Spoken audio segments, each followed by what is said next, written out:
What's up, guys? It's your boy Jamaica here, coming at you with another tournament recap for Season 7, Week 4. The Thursday winner was won by Adam Bueller, 2, with Teamer Ascendancy.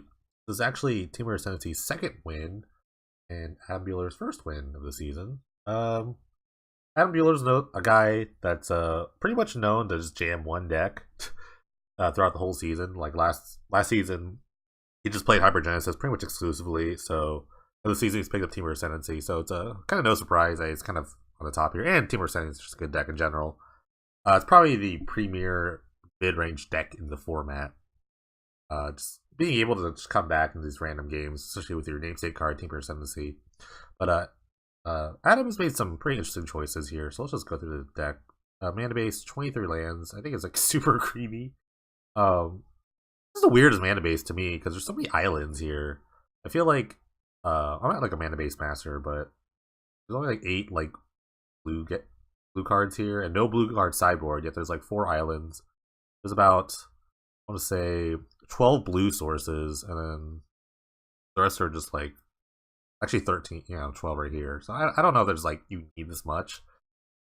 And then again, there's also Rattle Conflict here that makes blue, but I guess then again you'll just need to hit blue on turn 3 for Teamer Ascendancy, but some other mana-based wizard can figure that out, but I feel like there should be more mountains and islands. That's just me.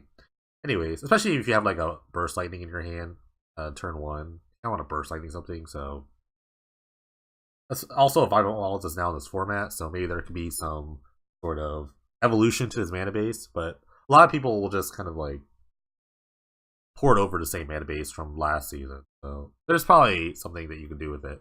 Also, like, this deck uses like things like Frostwalker. So now it seems to be it's like more red-green splash, Savage Knuckleblade, Teamer Ascendancy, and I guess Woodland Wanderer is a consideration too. So I don't know. Someone else can figure that out. Removal package here is Burst Lightning, pretty classic. You need a turn 1 sort of kill spell for like Rafellos, Goblin Lock. I keep saying like Goblin Lock, but no one's actually playing goblins right now. I'm not sure why. And Creator's Clause is pretty sweet. Teamer sort of ascendancy thing. With a Ferocious, pretty much all your cards trigger Ferocious, almost all of them. So at worst, it's like a Firebolt. At best, it's pretty great. Exemplar Strength is a pretty cool trick. It enters the battlefield as a 4/4, so if you have an Ascendancy out, it'll trigger it. So that's why that's there. And it like, gains life. It's an early drop, you can block early. Radclaw Mystic, sort of the premier, sort of trademark ramp spell here. And then Sylvan Ranger just kind of feeds your mana a little bit.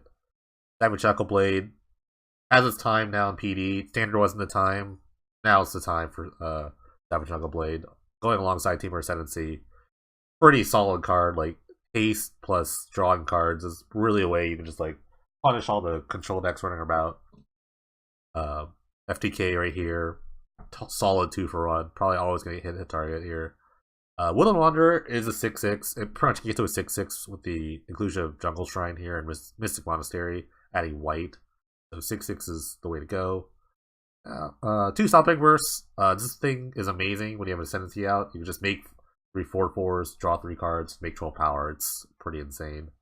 Main deck Armbeck Stomper, just a 1-of.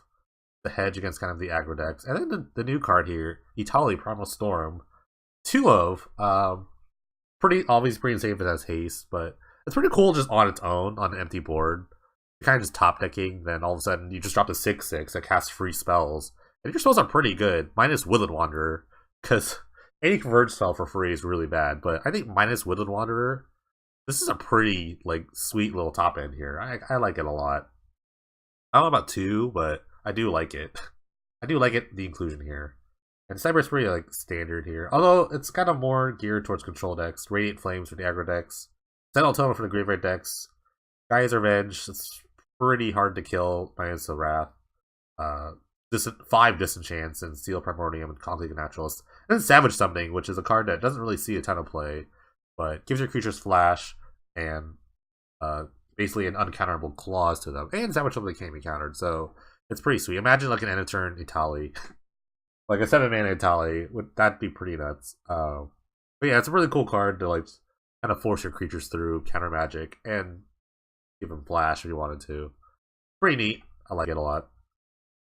This deck is like I said, it's probably one of the premier mid-range decks in the format. So if you're looking to attack and just kind of like muddle around really in the mid game, then this is your deck. And if you want to see all the other decks that Adam beat up, you can check the description below. There'll be a link to the tournament deck list. Well, thank you guys for watching. I'll see you next time.